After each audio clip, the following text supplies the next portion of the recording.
আমার রান্নাঘরে সবাইকে স্বাগত। রোজ রোজ ওই ছানার একঘেয়ে তরকারি না খেয়ে, ছানার বড়ার তরকারি না করে আজকে আমি করব ছানার পাতুরি। এই জন্য আমি কটা কলা পাতা ধুয়ে পরিষ্কার করে আমি একটু সেঁকে নিয়েছি। আর নিয়েছি সর্ষে, পোস্ত, কাঁচা লঙ্কা, নারকেল দিয়ে বাটা, একটু চিনি, নুন, সর্ষের তেল, আর কটা কাঁচা লঙ্কা আর সুতো নিয়েছি। এবার আমি ছানাটাকে চটকে মেখে নেব। সর্ষে, পোস্ত, নারকেল বাটাটা, স্বাদ অনুযায়ী নুন, অল্প একটু চিনি আর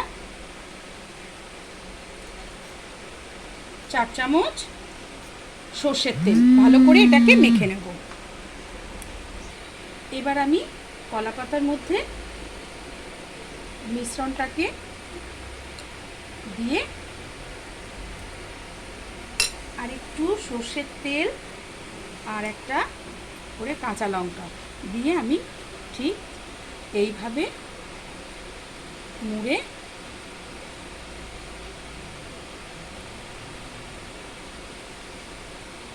আমি বেঁধে নেব যাতে খুলে না যায়।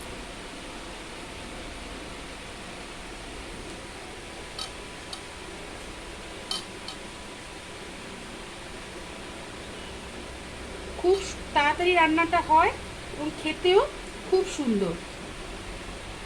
এভাবে আমি সব কটা পাতুরি বানিয়ে নেব। তেল লাগবে, খুব সামান্য তেল দিলাম, দিয়ে তেলটা গরম হলে আমি পাতাগুলো, আপনাদের বড় চাটু থাকলে আপনার বড় চাটুতে একসঙ্গেও ভেজে নিতে পারবেন।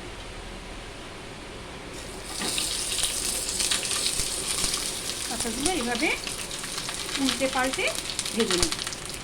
সিমে করে দিয়ে গ্যাসটাকে ঢাকনা দিয়ে ঢেকে দেব। এবার আমি এটাকে এরকম উল্টে পাল্টে ভালো করে ভেজে নেব।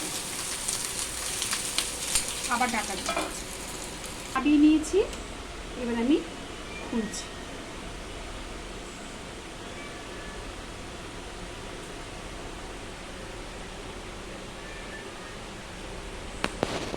চাইলে একটু হলুদও দেওয়া যায়, তবে আমি কিন্তু হলুদ দেইনি।